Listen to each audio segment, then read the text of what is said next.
अपने अचरवा के छहिया में हमके छिपौले रही है माई।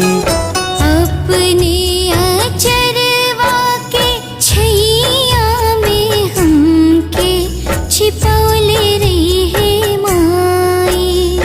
मुश्किल भरल बाडहरिया से रस्ता देखौले रही है माई।